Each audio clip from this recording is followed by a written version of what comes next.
Welcome back. This is John Locke, and today I want to talk about thin content and how it can affect your SEO. What is thin content? That is when you have an inadequate amount of content on your page. If the algorithm is trying to assess that page, it's going to determine that there's an unsatisfying amount of main content on that page, and that users, people who are searching that particular phrase, are not going to be able to find a solution.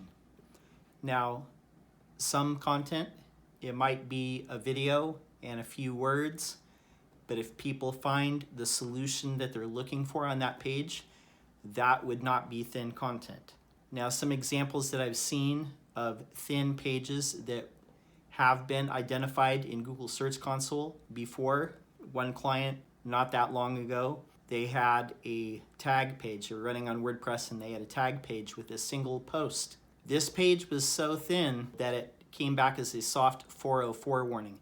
Now, soft 404 can be triggered by a page that Google believes to be empty or near empty of content. That is an example of thin content. Another example of thin content, now 7, 8 years ago, 9 years ago, people were blogging every day and they were publishing a blog post every day because what was being taught, the conventional wisdom in SEO at that time, was that if you publish frequently, if you publish daily or near daily, all the rest of your content would have a better chance of ranking in Google. That was the conventional wisdom that was being taught. Putting together an extensive resource page, a long blog article that actually tackles a problem, it's not easy. The closest that I ever got to doing daily blogging was in 2014. It was very difficult. I wouldn't be able to do daily blogging now. So the point that I'm trying to make here, a lot of these pages that were 300 words, because that was at the time, again, something that people were saying this is an adequate amount of content for a blog post, 300 to 500 words. Most of those things don't rank anymore because they're really not that useful. Maybe if it's like a single, very targeted, long tail keyword question that you could answer in 300 words, yes. If it's a piece of functionality, like a calculator of some sort that returns a value that people are looking for, if it gives them their desired answer, that would not be thin content. That would be acceptable. That would be good amount of content. But if we're talking like a written resource, most of the time it has to be longer. Now, this also contributed to another phenomenon, and this was taught by a couple more prominent SEOs, what they call the skyscraper technique or 10xing content. That led to kind of the reverse thing a few years later, where people were trying to constantly create like longer and longer and longer blog posts and longer resource pages. And a small percentage of those are very successful and actually are helpful and not just words for the sake of words. A lot of those pages also don't necessarily rank all that well because they're just lengthy for the point of being lengthy because somebody told them to do that. Now, there's a good balance that is to be struck with how much content there needs to be on a particular page for a particular keyword. And again, it's all about the outcome or the answer that people are trying to find. And that's also going to determine the type of content that people are looking to find on that page. I'm going to put a link in the show description of the video description down below, and it's going to be for the Google Search Quality Raters. Now, these are a team of contractors. They're hired to evaluate Google search results, and some of the criteria that they look at is there a satisfying amount of main content on the page? Is there a satisfying amount of secondary or supplemental content on that page? Can you determine who is running the website? That gets more into the expertise, authority, and trustworthiness. But if we're just looking at main content and secondary content of that page, secondary content could be something like comments, could be something that's in the sidebar or secondary information. If we're talking about blog posts, most of the time it's going to be comments. Is there a lively comment section where people are adding additional value to this post, maybe asking other questions that get followed up on? In that aspect, it can increase the value of that page.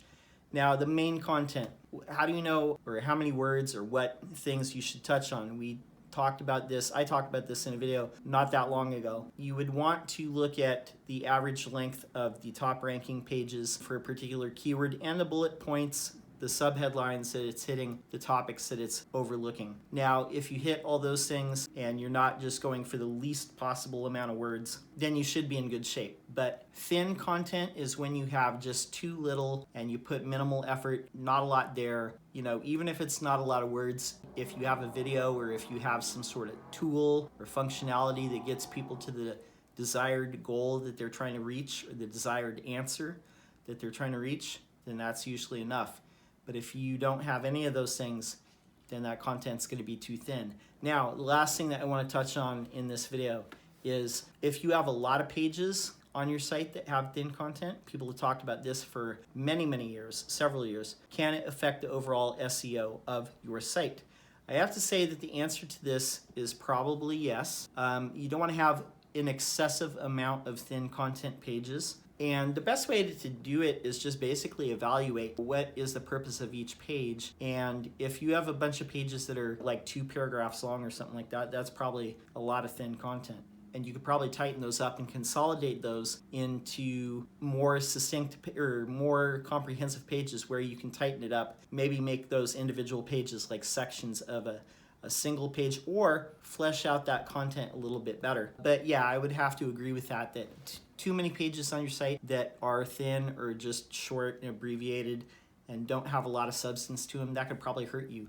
One of the things that the Google algorithm looks for, and again, we're going to refer back to the search quality rater guidelines, is one of the things that they're looking at is the overall quality of the site. They're looking at the design of the site. Was it built with a lot of skill? Is the person or the organization behind the site have a lot of expertise in this field? And then also, does this site seem to have like a high degree of professionalism? So if you have a lot of pages that don't have a lot to say, then that's probably not going to work in your favor. So what you would want to do is figure out, are you going to keep this page? Are you going to extend the information?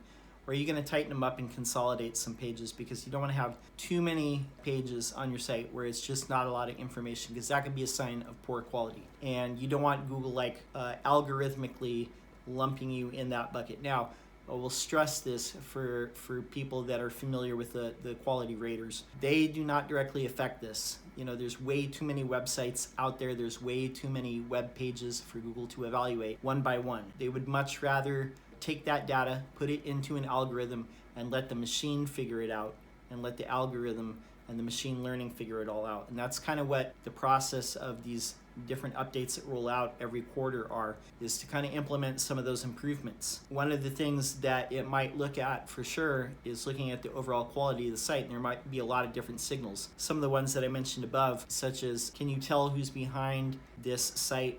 What's the organization or people behind this site? Do people seem to get the answers that they're looking for? Does this site have a good track record of giving people the answers that they're looking for? Again, one of the things that they might be looking at is the quality of the content of the site as a whole. Make sure that you're giving adequate attention to each piece, each web page that you're putting out there, whether it's a PDF, whether it's a web page with information, or a resource page. Make sure that you're putting adequate time into creating content for those, because you definitely don't want to have too much thin content. You want to have adequate information. Do what seems reasonable to you, but don't skimp out on it. My name is John Locke. My business is Lockedown Design and SEO. I'm here about 3 days a week, making videos on SEO, answering questions. We recently got above 1,000 subscribers, so I want to say thank you to everyone who has subscribed. That's all I have for now. Until next time, peace.